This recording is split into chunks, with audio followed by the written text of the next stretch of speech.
Namaste, everyone. Thank you for joining for this special session on exploring the timely and timeless significance of Sri Aurobindo's Uttarparaspeech. And this is in continuation to a more general session that we had a couple of weeks back by Lakshmi Jyoti, which was more of an introduction to looking at Sanatana Dharma in the light of Sri Aurobindo and giving a little bit of the context to Uttarparaspeech. And few specific comments or questions or insights came up at the end of that session, so which I thought I'll take up in this session today. And since it's kind of like part of the 3-session series on Sanatana Dharma in the light of Sri Aurobindo, we decided to specifically focus on this particular document, this speech, because this is the first time Sri Aurobindo makes public a little bit about his inner life. Even though people had known about his, that he was not just a political leader, and there was a deep inner life which he was experiencing.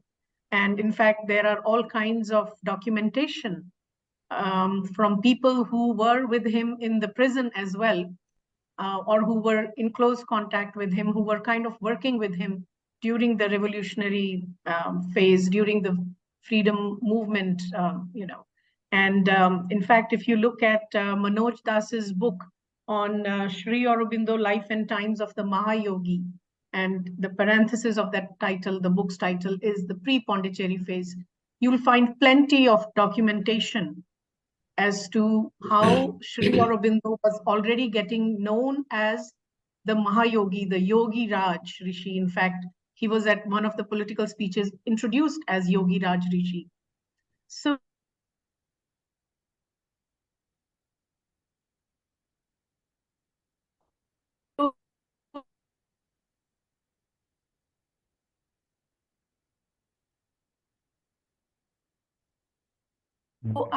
but Uttarparaspeech becomes very interesting as to what future vision can be given to the independent India, because Sri Aurobindo, during his prison,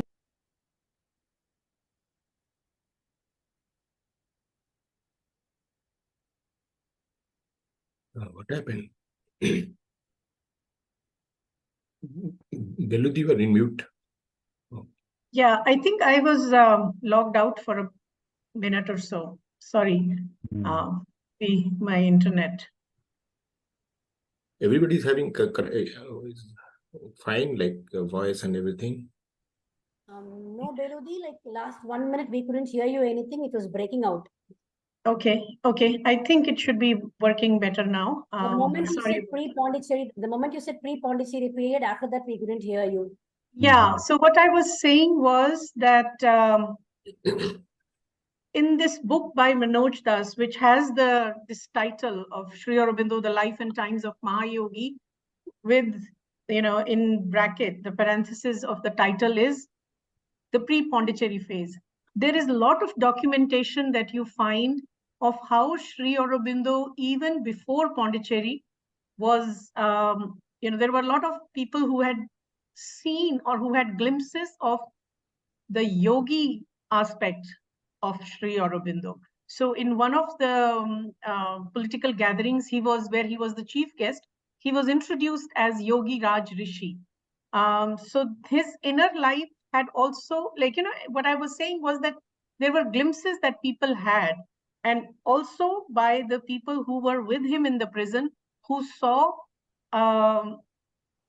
what his demeanor was, how he was absorbed in a meditative, contemplative state while being in the prison itself.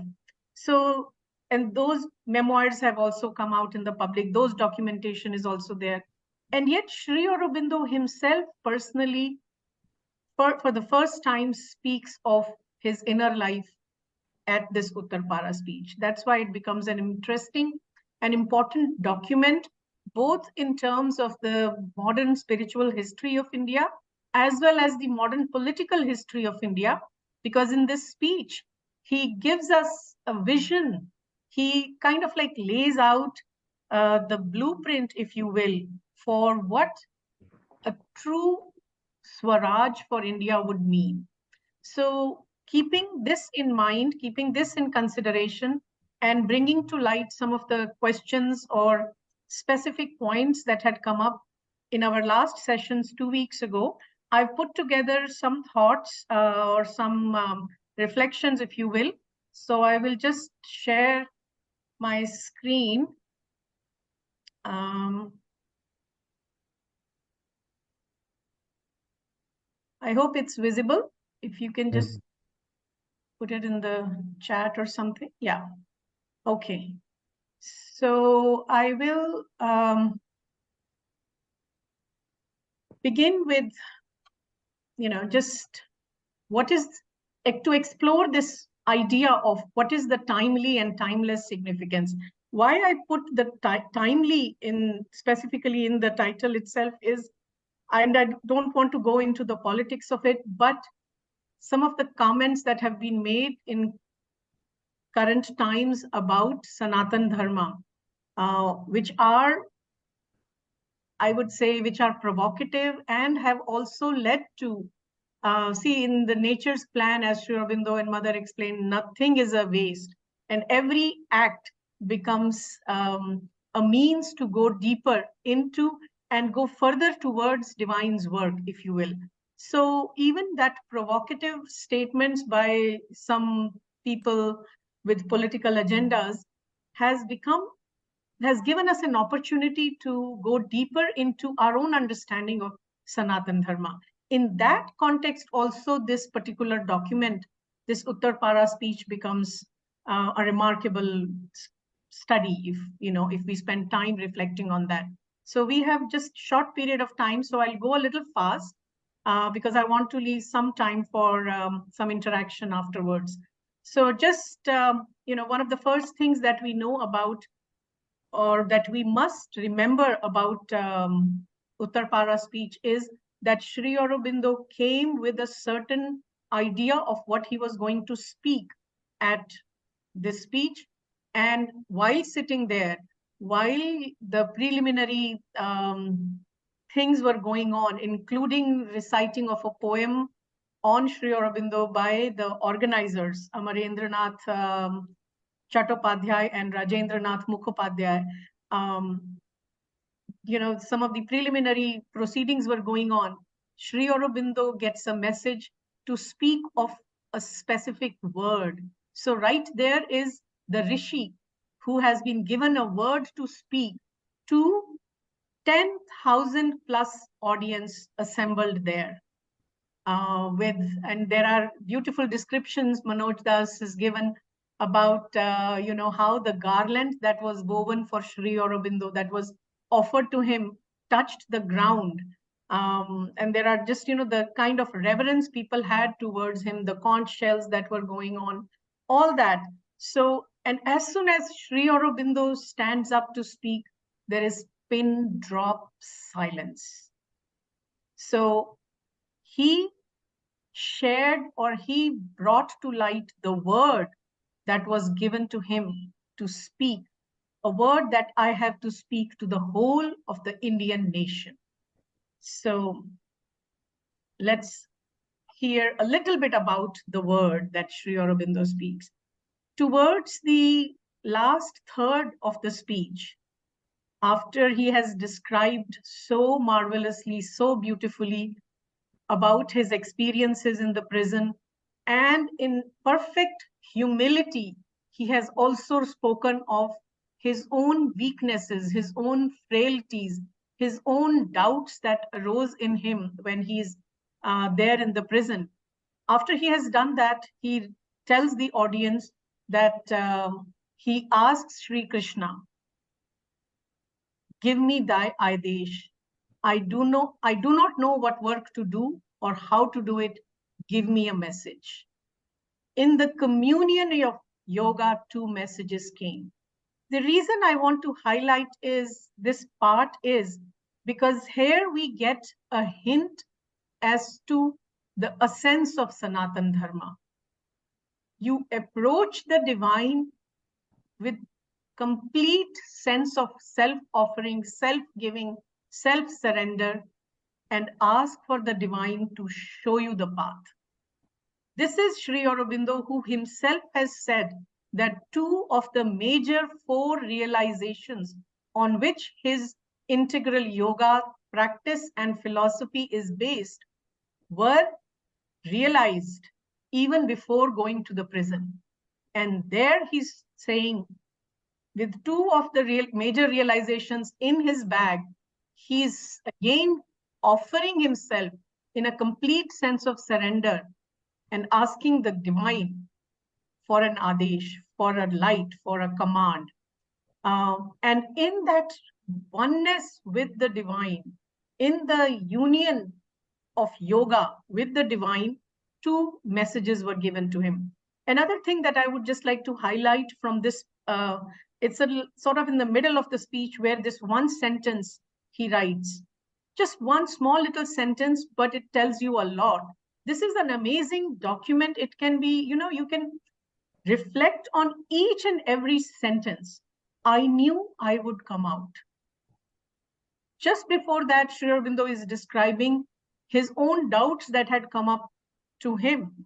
And yet there was a part in him that knew, the part that was already in union with the divine, that he would come out.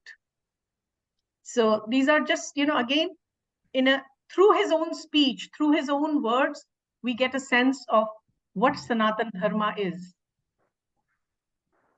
Then the first message, of course, we know is when Sri Krishna says that I don't want you in the prison. You will be free. You will go out.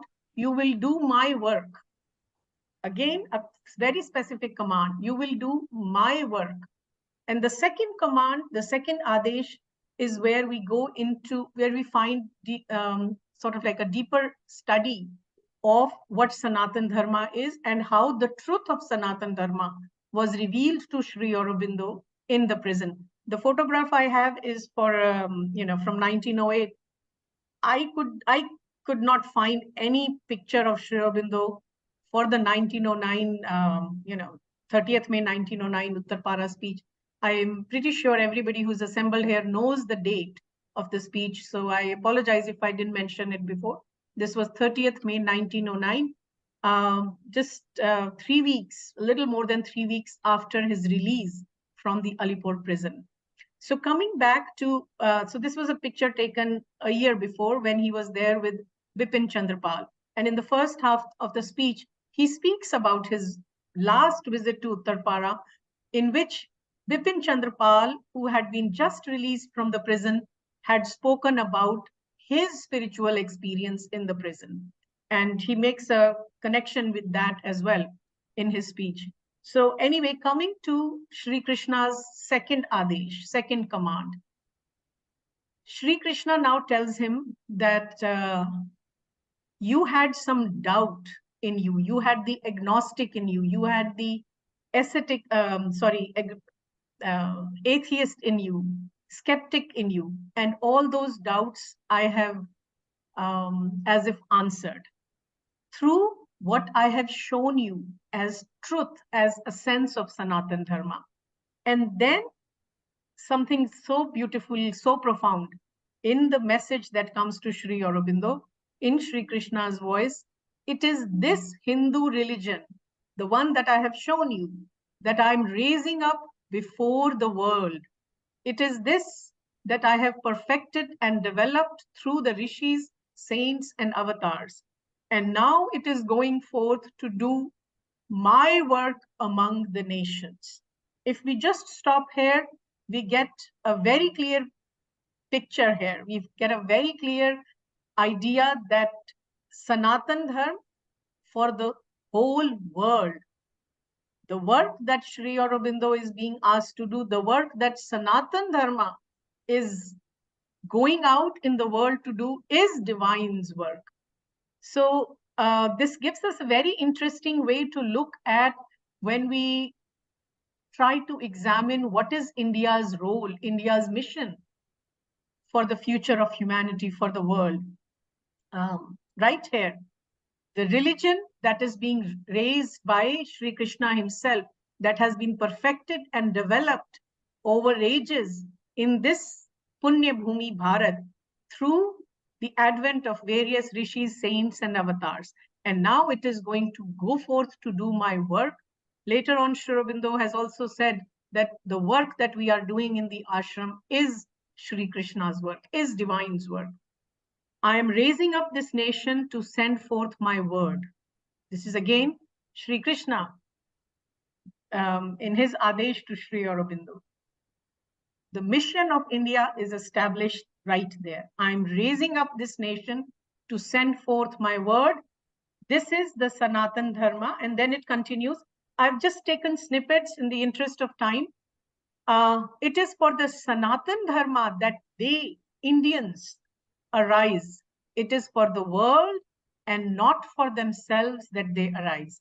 Again, the mission, the dharma, the swadharma of Bharat Rashtra as a Rashtra, India as a Rashtra, Indians, Bharatiya as a collective is given right there. It is for the Sanatana Dharma, to take the word of Sanatana Dharma to the world, to the nations, because it is for the dharma and by the dharma that India exists. Otherwise, it's not just a piece of land. The soul of India is Sanatana Dharma. And then comes a very important sentence, which Vibhuti ji had also pointed out last time when we met online.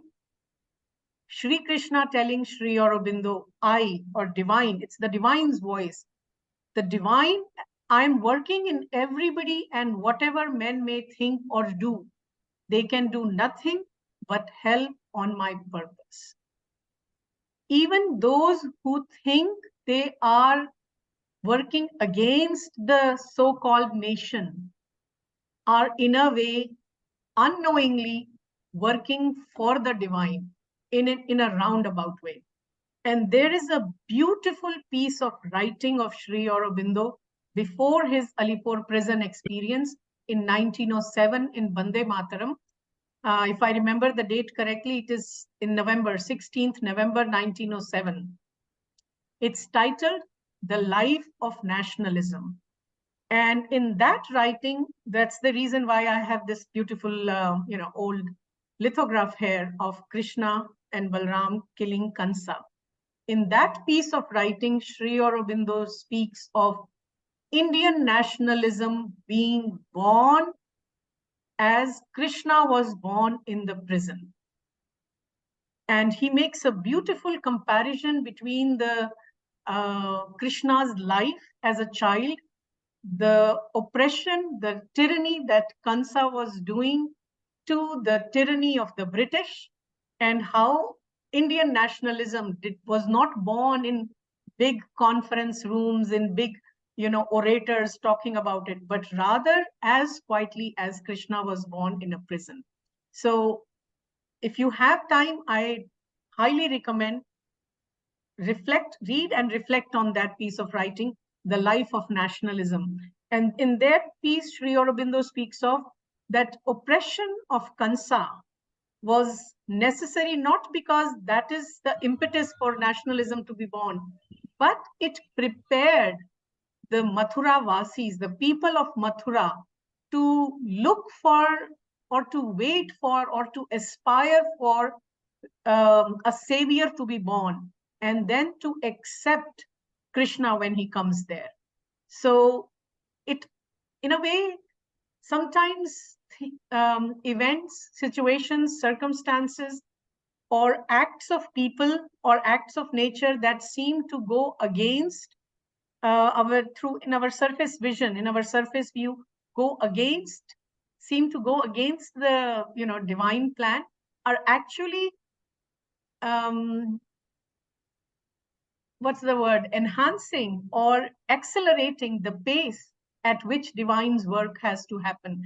The mother has spoken of this as Mahakali's work, the work that would have taken much longer time, gets hastened when Mahakali's force begins to act. So sometimes what seems like, those who are working against the nation, they are in a way preparing the ground for the truth to be born faster than what it would have if that kind of tyranny, that kind of oppression wouldn't have been there. So this is another important lesson, or an important insight, or an important, the best word is to say important truth of Sanatana Dharma that is revealed to Sri Aurobindo in Alipur prison. So that there is divine working in everybody. So then in the same part of the speech, Sri Aurobindo spent some time talking about what is this Sanatana Dharma for which Sri Krishna has assigned him to do his work. So let's take up that through his own words. Sri Aurobindo describes it is the Hindu religion only, I should have highlighted the word only because the Hindu nation has kept it. Because in this peninsula, it grew up in seclusion of the sea and Himalayas. Because in this sacred and ancient land, it was given as a charge to the Aryan race to preserve through the ages. Few words, much deep reflection we can go into. What is Hindu nation that Sri Aurobindo is talking about? The sacred and the ancient land, that's where again we get a hint to Sri Aurobindo's vision of what a nation is, and given as a charge to the Aryan race. What is the true meaning of Arya? Afterwards, when he comes to Pondicherry, the journal he starts is with this very word, very title, Arya, to preserve through the ages. So this, it also again brings up the idea of responsibility, or the mission that India has, this land of Aryavrata that Bharat Bhumi has to preserve for the world. Because we've already seen it has to do work for the world. But Sri Aurobindo says it is not circumscribed by the confines of a single country, because it is universal. Sanatan, it is eternal, and also it is universal.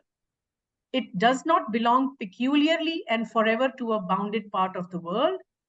That which we call Hindu religion is really the eternal religion, because it is the universal religion which embraces all others. And the key sentence in this part of the speech is right there. If a religion is not universal, it cannot be eternal. So these are the two characteristics, if you will, of Sanatana Dharma. That it is eternal, of course, that's very much there in the name, but it is also universal. It has the capability, inbuilt mechanism to embrace all other religions. Of course, as we know, the word religion itself is not the right word when we speak of Sanatana Dharma. And yet, for just, for the ease of our conversation, we'll go with it, but the dharma itself is the right word.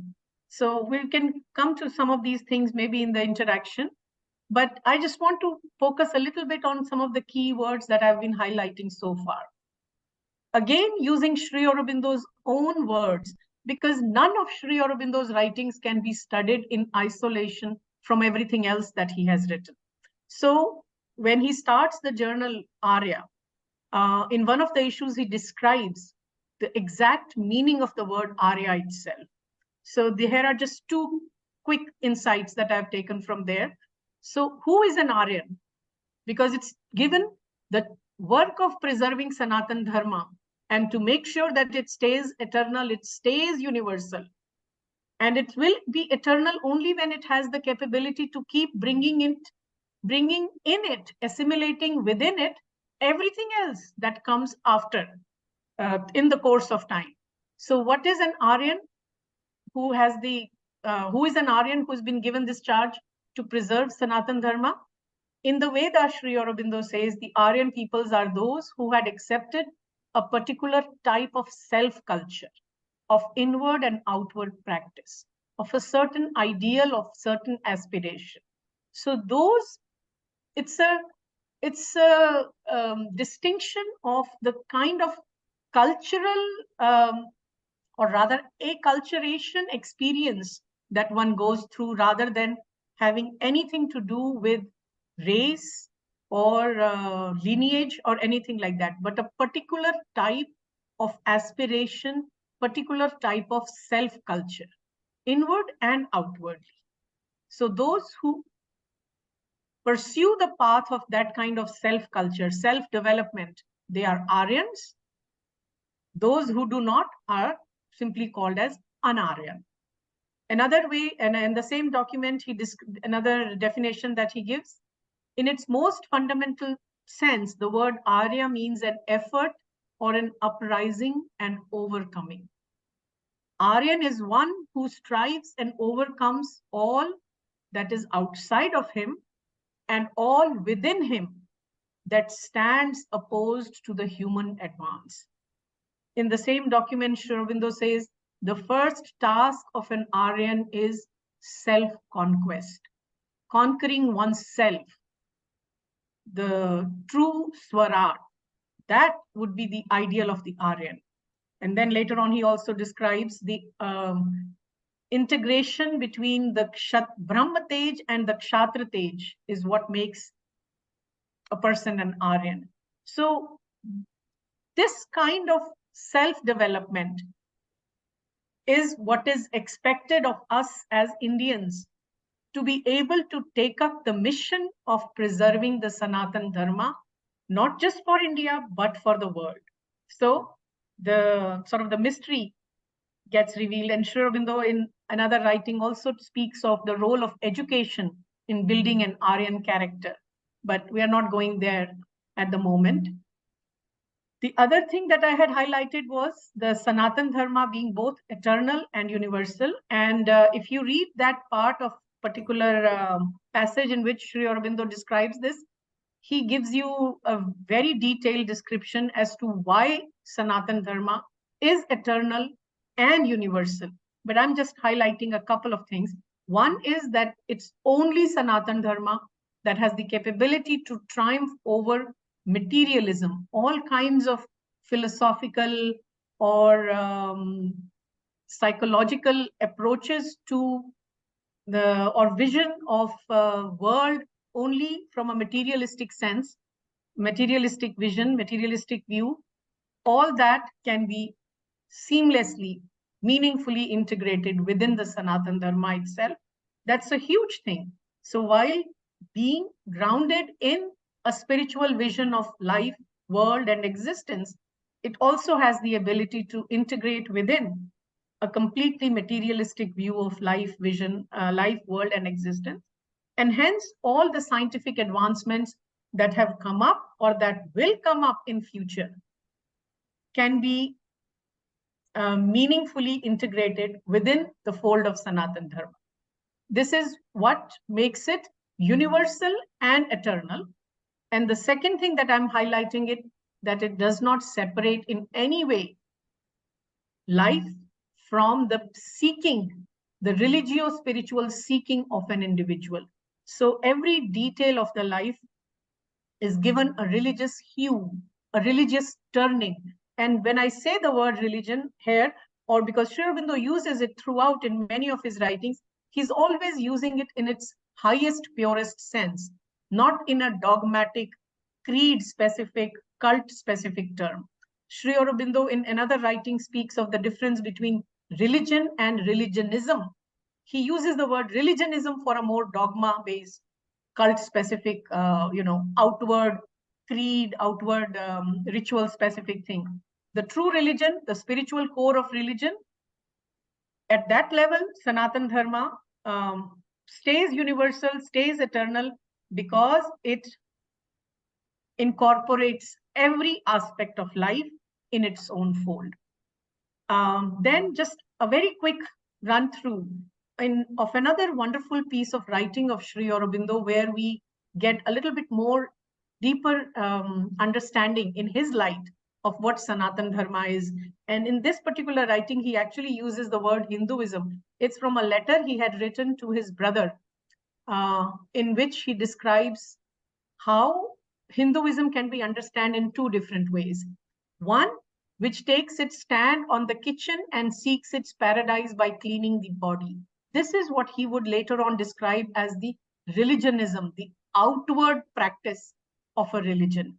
And what this kind of Hinduism is concerned about, he uses three terms: Kriya, Shastra, and Achar. Kriya is the outward practice, the outward ritual. Shastra, what has been said in the scripture, and Achar, the conduct. But then there is a deeper one, which does not rely only on what is being cooked, how it is being cooked, the outer purification of the body, the outer purification of the, puja graha, temple, and all things like that. But the more deeper one, which is concerned about the seeking of God, not through the cooking pot and the social convention, but in the soul. This is a more inwardly oriented Hinduism. And the three things that this is concerned with is karma, jnana, and bhakti. This deeper or inward oriented Hinduism, Sri Aurobindo says, does not deny the role of outward practice of Kriya, Shastra, and Achar. And yet it says these are only the means, the first means to go deeper into the karma, the actions, the selfless action, the karma of the Bhagavad Gita, you could call it, Gyan, the self-knowledge, and the devotion that wants to seek God only for the sake of God. And there is a beautiful sentence which Sri Aurobindo writes, which should help us understand, looking at the progression of Sanatana Dharma over time, that during a certain period in our history, which he says is a time of calamity, this was a time of contraction under external pressure, that Hinduism fled from the inner temple and hid itself in the kitchen. So when a self-preservation mode, when Sanatana Dharma went into a self-preservation mode due to dire external pressure, the inward-oriented, the second kind of Hinduism fled, the one which is more of the inward-oriented, which is more in inner temple rather than the outer temple, that fled and took its refuge in the kitchen table. This is one beautiful piece of writing, again, that we should not miss. This is in Complete Works of Sri Aurobindo, Volume 1, in his letters, if I remember that. I'm sorry, I don't have the reference. But then again, he says, even the higher Hinduism, the one that is taking stand in the soul rather than the kitchen table or the cooking pot, there again, it can get sectarian. It can get limited. It can get divisive. Why? Because a certain sampradaya would say, only this aspect of the divine is the truth, the complete truth, and there is no other aspect of the divine. And yet a much wider, much more integral, much more vaster vision would be that divine is this and divine is also that, or not just this and not just that. So when even the seeking in the soul takes one, compels one to become limited in his or her vision only to my guru or my Ishta Devata or my conception of the divine, that again becomes sectarian and disruptive. And the need there again, Sri Aurobindo says that there is always an inbuilt mechanism within the Sanatana Dharma which will compel the true yogi, the true sadhak, to seek all aspects of the divine. So that would be a more unsectarian and more synthetic or integral approach to the divine. Another wonderful writing in one of his essays on Indian culture, in volume 20, in the Renaissance in India. And this is where I think Lakshmi Jyoti had started talking a little bit about this. This definition that Sri Aurobindo gives as immense, many-sided, and many-staged framework for a spiritual self-building and self-finding by the individual. But instead of that, since that was discussed last time, I want to speak of three fundamentals that Sri Aurobindo later on in that same writing speaks of. If you were, he says, if somebody were to ask you, Can you point out any specific key points, like takeaway points, as to what is the core of Sanatana Dharma? He lists only 3. What are the 3? The first one, Ekam Sat Vipra Bahuda Vadanti. One existence, many names. I don't need to explain. Also, in the interest of time, I'm just doing a quick thing. One existence, many names. Second point, the second fundamental of Sanatana Dharma, manifold ways of man's approach to the eternal and infinite. Whatever may be your way that can take you to the eternal, to the divine, union with the infinite, the finite that you are, take you to a oneness with the infinite, if you do it in the dharmic way, if you do it with the right attitude. So that's the second fundamental, manifold way of man's approach, no single one right way. And the third, that which the individual is seeking, that or he or she or it, whatever we want to call it, can also be met by the seeker within himself or herself. So if with these 3 fundamentals, the whole superstructure of Sanatana Dharma or Hinduism has been built. One existence, many names, manifold way of approach to the infinite, and that infinite, that eternal that one is seeking can also be met within our own individual soul. So the individual, immanent divine. And then what is the superstructure that is being built? Sri Aurobindo describes all of that through one choice, one word, amazing choice of word. He calls it as scaffolding. Everything else is a scaffolding. Worship, image, sign, form, symbol, rituals, everything that has been built up, all the practices, outer, inner, whatever, their purpose is to serve as scaffolding until the inner temple of the spirit has been built. Only when that inner temple is completed can these supports be removed, the scaffolding disappear. So this is why for a very, very, very, very, very, very long time, the sadhak needs all kinds of support. The scaffolding, whether it is the teaching of the guru, the worship of a certain sign, a form, symbol, an inner practice, all that is to help build the temple of the spirit. One other thing that Sri Aurobindo highlights is especially in his writings on essays on the Gita. Since we are talking about Sanatana Dharma, it only makes sense to spend just a few minutes on how he looks at the word dharma itself. So dharma, as we know, is both, which we hold on to, that, dharma coming from the word dhra, the root dhra, that which we hold on to, and that which also holds together our inner and outer life. So Sri Aurobindo defines it at one place. The dharma's business is whole government. It governs entirely all the relations of man with other beings, with nature, with God. But all these relations are not from the point of view of we petty humans, but rather considered from the point of view of a divine principle working itself out in forms and laws of action. So everything, all inner and outer life has to be governed by this dharma. And another place in the same essays on the Gita, Sri Aurobindo gives kind of like, a definition that we can go to whenever we are not sure what is the dharmic thing to do. Dharma, I'm going to not speak of the first part, I'll come to that in a minute. But dharma is all which helps us to grow into the divine purity, largeness, light, freedom, power, strength, joy, love, good, unity, beauty. Everything that helps us to grow into these qualities is dharmic.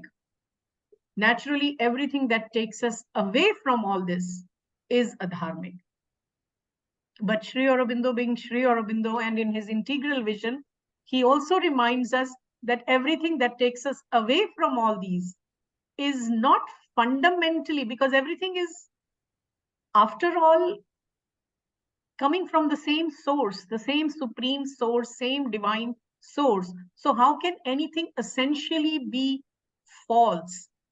It is false or perverted or distorted until it is ready to give up its outer perversion and yield to its true nature.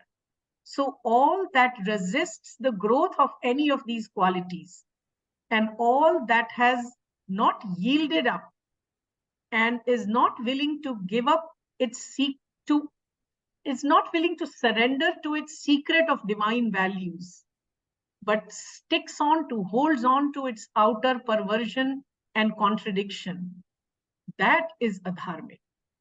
So anything that seems adharmic on the surface, we have to go a little deeper to see that, is it maybe just the surface level, surface perversion or surface distortion, and deeper inside it, there is a potential of conversion into largeness, light, power, beauty, strength, joy, love, harmony, any of these things.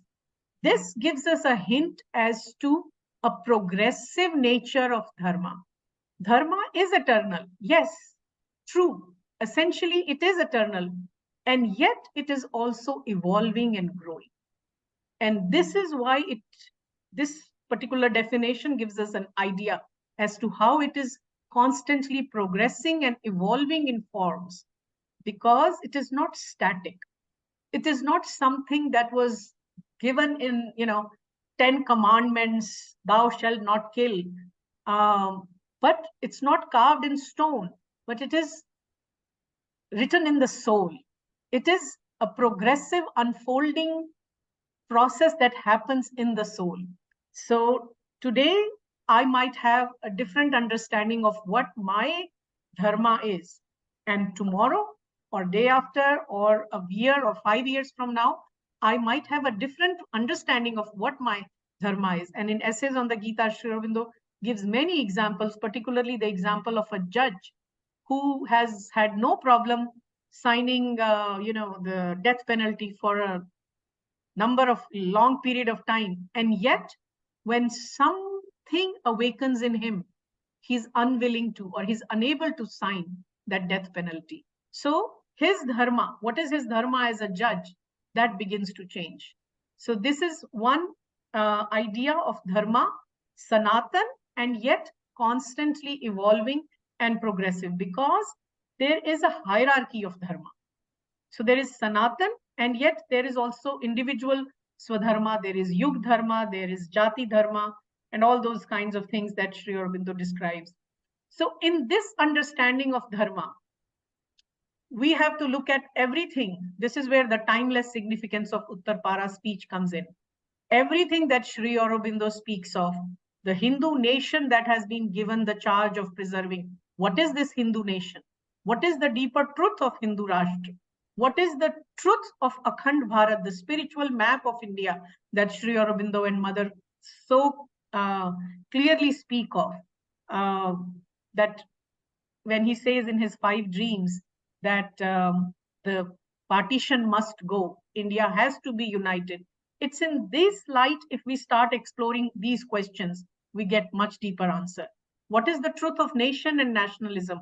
And then this idea of Vasudhaiva Kutumbakam, what does that really mean in the Dharmic light? It's not just a political slogan that politicians love to use, but what is the deeper truth of Vasudhaiva Kutumbakam, which goes to the 3rd dream of Sri Aurobindo that he speaks of, the world unity, human unity. I'll just take a few minutes to speak of nation and nationalism, and then we'll end there, because the connection with Uttarparaspeech becomes very clear. Sri Aurobindo, in one of his Bande Mataram writings, speaks very clearly about what is the Indian idea of nation. It is not what typically the Western Eurocentric mind understands, this much land, these many people, certain languages, certain political unity, and things like that. But the Indian idea is what is true of man, the individual, is also true of the collective. And what is true of the man, the individual, in what has been there in our scriptures, the different shariras, the different sheets in which we exist.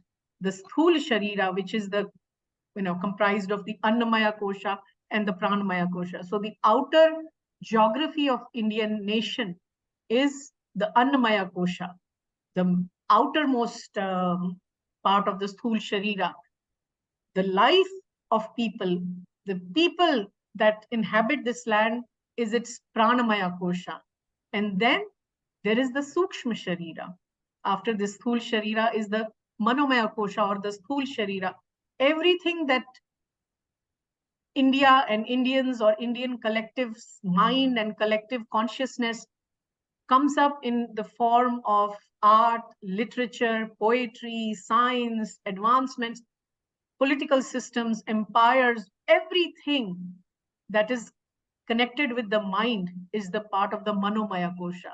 These are the two bodies of a nation. So this is how Sri Aurobindo explains we should look at India. And then there is the Karan Sharir, the causal body. The Karan Sharir, or the causal body of that, it's, it's getting subtler and subtler. From the land, geography, to people, to the creation of the collective mind, to the temperament, the subtlest temperament of the people. That peculiar temperament which it has developed through ages of experience, that's the causal body. And yet there is something deeper within that. And what is deeper than the causal body is that source of life, which is one single source from which all nations come into being. This is true of the individual. This is true of the nation. And that source, the inmost being, which manifests in each one of us individually, uniquely, that same source of life manifests itself individually, uniquely in each nation. This is where the inner unity of the nation, the inmost unity of nation, is possible in this vision, because at its inmost core, it's all coming from the same source, and yet expressed, manifesting differently. And that source is the universal Narayan, which is immortal and unchanging. This is the Atma of a nation. And all of this together is the mother whom we worship. Sri Aurobindo says, this is a beautiful piece of writing if somebody were to read it. So when we speak of nation in this way, we mean all of these things: a separate culture and civilization, because that's the Manomaya Kosha, a peculiar national temperament, the subtler, the causal body, the Karan Sharira, which has become too deeply rooted to be altered. And in all of these three bodies, there is a manifestation of God in national life. And hence, it is sacred.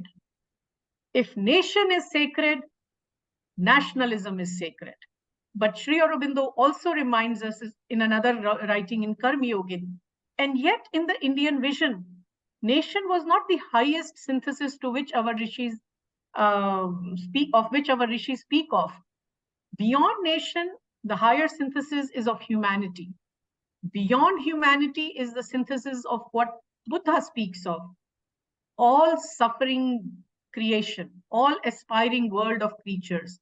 And beyond that is the ultimate synthesis, the synthesis of integral Vedanta, oneness, where no difference exists, the Hindu synthesis.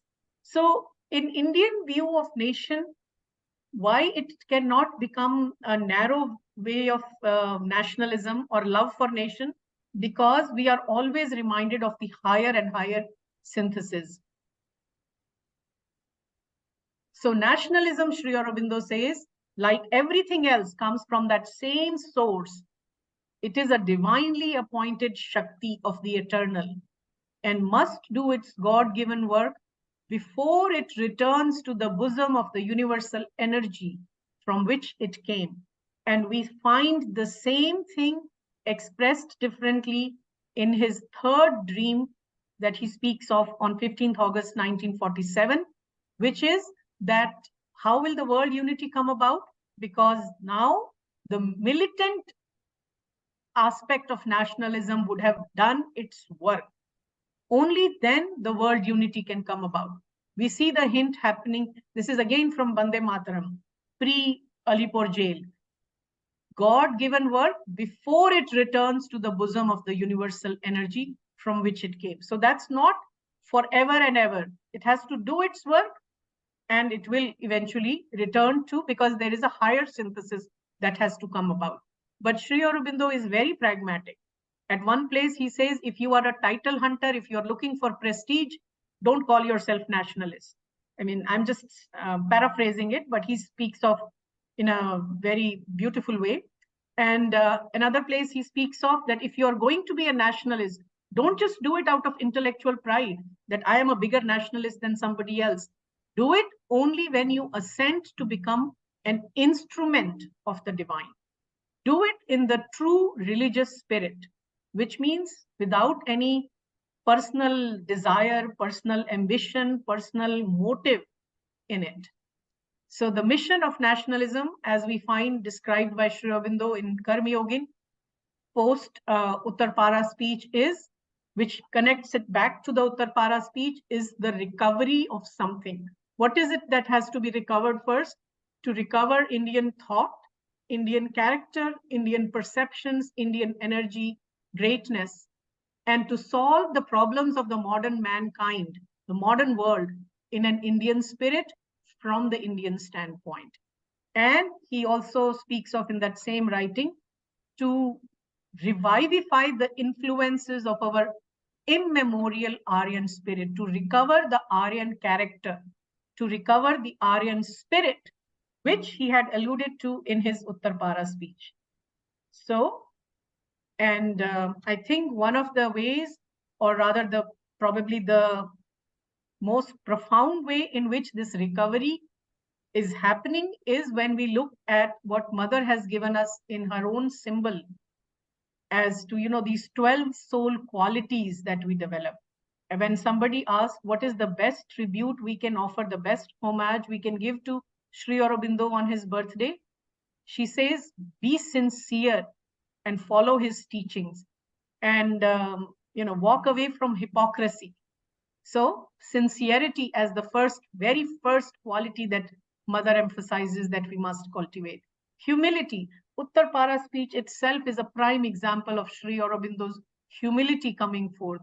The gratitude, the very first thing he writes after coming back from prison is a note to his countrymen, where he actually expresses gratitude to the people, to the love of the people which brought him out. And the very first visit that he makes coming out of prison is to the house of C.R. Das, his defense lawyer.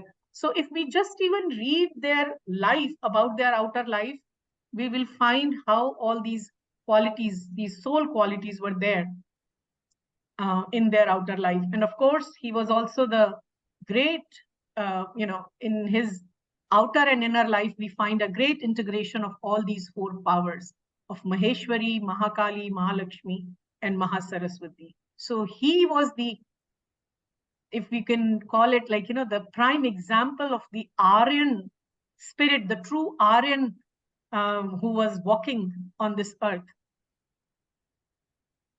So I think I'll just close it here and I'll stop sharing. Yeah, sorry, I think I've almost taken 1 hour, but I just went with the flow. So, but Before there must be some questions. People will, everybody will try to ask. I'll encourage.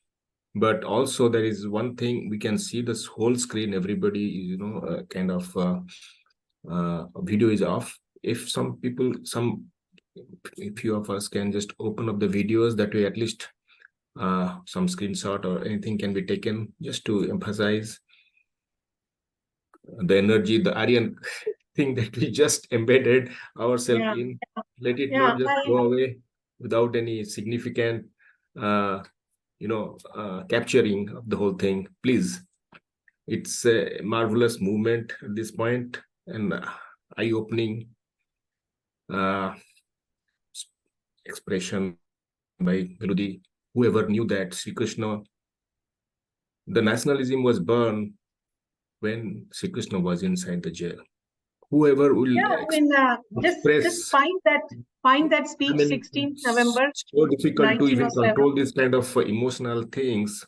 We have been going on. Sri Krishna, we have seen him in the image of bhakti, in the image of so many things, but Sri Krishna, with the form, with the energy, with the background of the nationalism, the existence of the universal, those kind of things is just immense. But anyway, please open up your videos. I don't know how to capture the image though, but yeah, I think Bijoy has some comment or question. Yeah, please open the videos.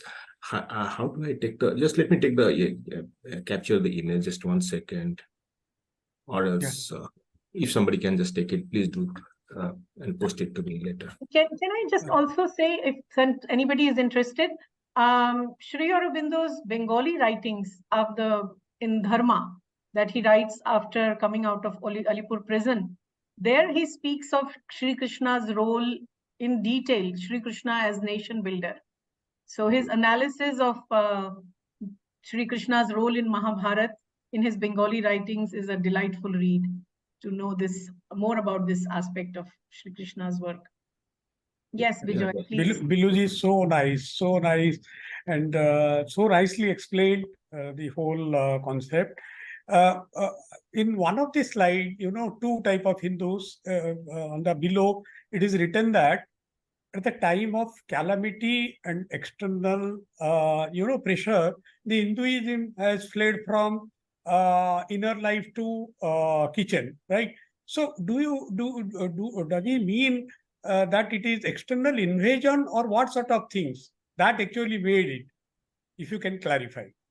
Yeah, of course, he's also talking of the invasions, but he's also, if you read Sri Aurobindo's other writings, he also speaks about that why invasions happened, because there was already a decay that had come into Indian civilization. So we had already lost, he speaks of 3 reasons why Indian civilization began to decline, which made it easier for the invaders to come in.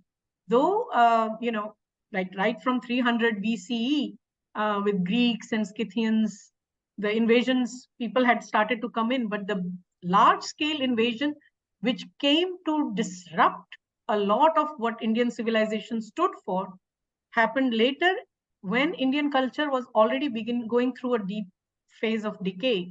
And he speaks of 3 reasons. The first reason for decay was loss of original intellectual activity, the thought phobia that he speaks of in one of his letters to his own brother, where he says our problem is not that we don't have dharma or spirituality. Our problem is that we don't think, and we don't think originally. So that is one reason. Second is the loss of vital activity, the loss of joy in creating through new expressions of life. And now one of the things that we see happening in India today, even though it might be, might seem superficial at the outer level, but I think there is a truth working behind all that. The youthful energy for experimenting with new pop cultural forms, if you will, just as an example, is an expression of revivifying the vitality. Imagine we were so vitally creative people that you go to places like Patadakal. I mean, oh my God, that it doesn't end. One temple after another. So where did that vitality go? And the third reason that he speaks of is that we still had that spiritual flame burning, but certain directions were given predominance than others, certain lines, certain pursuits of spirituality, which was more of the illusionist, Mayavad, only Brahm is Satya and Jagat is Mithya. That kind of led to, some of the decline as well. So these three things, and that is why he speaks in another writing, is the emphasis on original thinking. That if India has to survive and do its work in the world, the first thing India has to do is learn to think independently, learn to think originally, which also means, and then he speaks of in another similar related essay, is how do we study scriptures?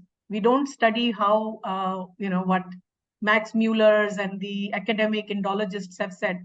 We study it in the Indian way, which is Sri Aurobindo's way, through experience. He didn't study Veda. He went to Veda to verify his own experience. And the next session will be on the very idea of Veda itself as the foundation. So I'm sure Nagendraji will be speaking on that. So that is another wonderful piece of writing. So between Uttarparaspeech, original thinking, study of scriptures, some of these should be mandatory in our curriculum in India, I believe, or the world. So, yeah. Yes. Any question? Thank you. Thank you.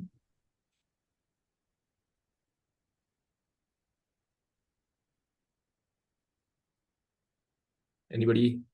I mean, I think there are a couple of chat messages. oh, chat message. There was one message from Bala. Yes, she's a friend here. She's right now, I think, in Singapore, but she's an ashram ex-student. I don't know if she's still here. Maybe she can just speak about that. Also, there is a question from Santosh Yes, Mahapatra. Yeah. Yeah.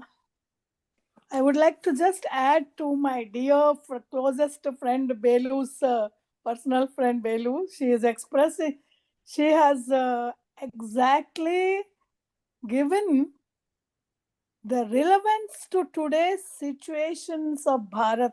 Almost 100 years past, not 100, it was in 1910, now 1910 after this coming from jail, now it's again 100 plus. World is still going through conflicts. And nobody is accepting that the greater ideal of Vasudhaiva Kutumbakam and humanitarian systems. So what she has explained very, very, very relevant and understanding is that the various levels of the nationalism, that it from nationalism you go to humanity, from humanity you go to the spiritual concept of humanity. Really, thank you, Belooji. Must I? I'm coming back to Pondi in 1 week. I'm also attending from US. So definitely you've got a good point, but that is also related to the question that Santosh ji has asked. If you can, this is the fundamental thing that he has asked. I mean, it needs more discussion. It just cannot be answered in one session. But yeah, let's just get started on that. That's nice. Santosh ji, would you like to? Thank you, Balaji. I'll see you soon. Yeah, Santosh ji, would you like to share? Just yeah, you're on mute. You're on mute, sir. Santosh ji. Thank you, Dr. Mehra. Very wonderful exposition. I have a quick doubt in my mind. I'm just wondering if there is a way to communicate the idea that nationalism transcends geographical boundedness of the concept of nation with a specific country. Otherwise, it might be a challenge to convince someone who is not an Indian that nationalism is synonymous with Sanatana Dharma. Will it not be better to say that Sanatana Dharma is universalism rather than nationalism, just to bring a greater appeal? Yeah, I think it's a very interesting point you make up, you bring up, and I think sometimes we have to look at the context in which even a yogi like Sri Aurobindo is expressing. What he said towards the end of his speech is Sanatana Dharma is nationalism, right? That's what I think you are alluding to. Because a year before that, or maybe 2 years before that, in one of his speeches, he had spoken of nationalism as a religion. And then he says in Uttarparaspeech that once I had spoken of nationalism as religion, Today, I change it and I say Sanatana Dharma itself is nationalism. And your point is alluding to that, if I understand it correctly. So for me, my answers, my doubts are answered by Sri Aurobindo himself. I go back to his writing, one of his essays, in Essays on the Gita, where he says, every scripture, and I can widen it up a little bit and say every writing, every text has two aspects, universal and temporal. And Sri Aurobindo is saying it in the context of Bhagavad Gita, that there is very little that is temporal in Bhagavad Gita, and most of it is universal, hence true for all times to come, hence eternally true for all times to come. But what is temporal, what is context specific? Maybe this part where Sri Aurobindo is referring to Sanatana Dharma as nationalism, there is some context specific temporal aspect to it, because he's still talking at a time when nationalism had yet to do the divinely appointed work, which was to free the country, the political freedom of the country. And only after that work is done, the truth of the nation has to be brought in. So this is what Sri Aurobindo was very different from as a political freedom fighter than many others, that he was not others would say, but we have this problem, we have caste problem, we have this language issue, this. How are we going to work together as a nation? Sri Aurobindo would say, we will figure all that out. First thing is political freedom. We should have the political freedom to figure out our own future as a nation. We will have problems, even in the context of when somebody said, do we need big industries, because West is recognizing all these big industrialization has created so much havoc. And Sri Aurobindo says, who is to say?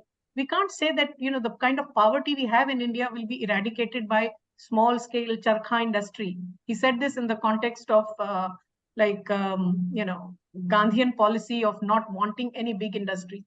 He says the kind of poverty we have will require big industries to come in. And once we have enough wealth generation, we as a collective will figure out how to work out the problems that come with big industries. So yes, in that temporal context, in that time and space bound context, maybe his point made sense. Sanatana Dharma is nationalism for that time, and maybe even today, because nationalism is still to do work. And we see this not just in India, we see this all around the world. There is something that Sri Aurobindo speaks of as nation soul. And until a nation has started to live its life in the light of its nation soul, which is its truth, its Atma's truth, it is not ready to go beyond to the higher synthesis of internationalism. So the kind of globalization movement that happened over the last 30 years on the basis of McDonald's and Coke and Microsofts and all these things, a backlash is happening where each nation is trying to go in, and we are hearing slogans like nation first, India first, America first, Japan first. So each nation is in a way trying to identify its own nation soul, because only through that the international unity will come about, the higher synthesis will come about. So yes, in terms of semantics, if people have problem with the word of nationalism, we can call it universalism. But the idea of universalism, the idea of eternalism is already there in the word Sanatana Dharma. So a lot of people everywhere across the world may be actually living or following a sense of Sanatana Dharma without knowing the word Sanatana Dharma. So that is also true. So ultimately, if we go deeper into study of Sri Aurobindo, we find that the next age, the integral age, goes beyond any of the religion as such. It has to be an integral spiritual age. So it's not irreligious, but a religious pursuit of spirituality, which is, you call it universalism or whatever. So yeah, that is ultimately happening. Okay, integral I culture. think- So I hope that makes sense, Santosh. Thank you. Thank you very much. Namaste.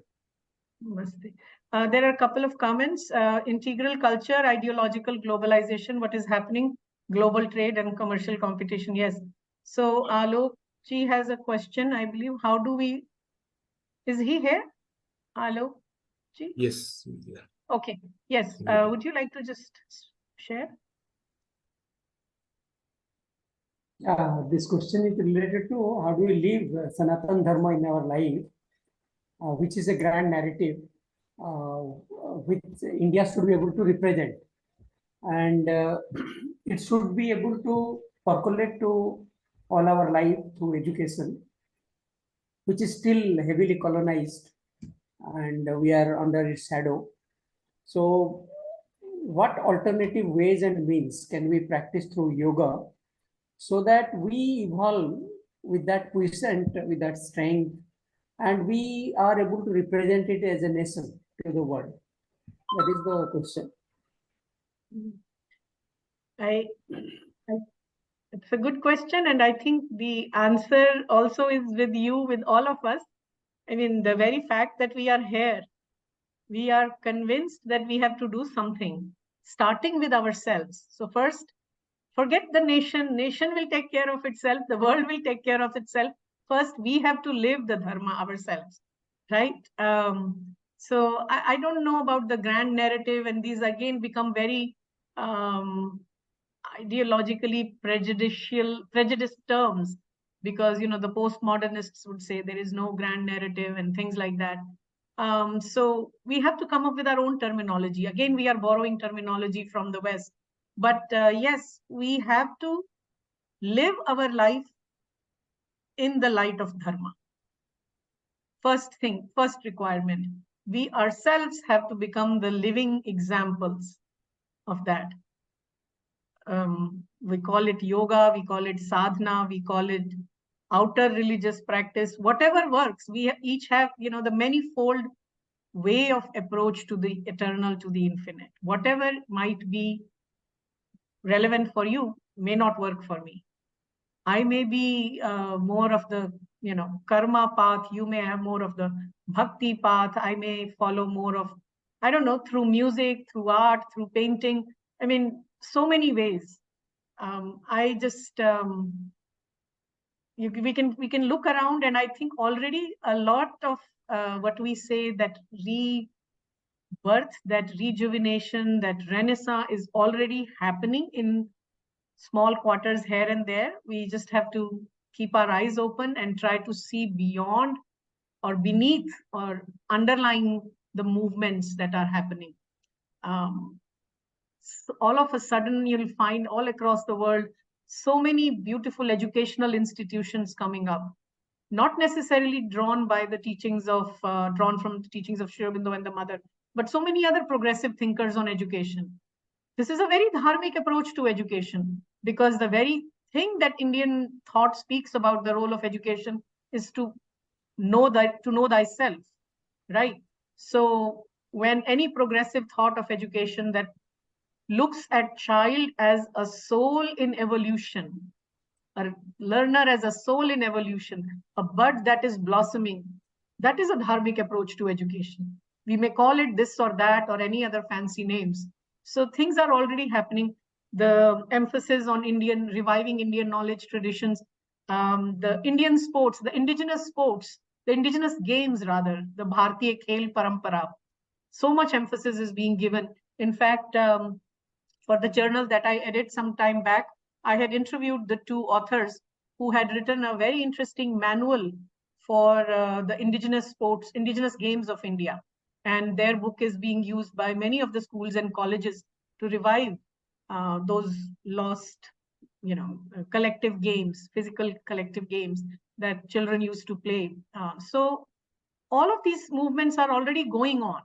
I wouldn't say that things are not progressing. There is a gradual progress happening, but yes, we would like it to be a little accelerated, but divine energy is working, at the pace at which it's supposed to work. Sri Aurobindo says nothing is nothing is built by chance. And there is not a divine blind force that is working behind it. There is no such thing as wastage of time. So divine is working. Yeah. So anything else? Otherwise, we can, any question? I can take like 1 minute to summarize everything. I think today's talk was excellent, and thank you, Beloo. It was very good, and definitely what Santoshji asked about nationalism is really very critical in all of us, and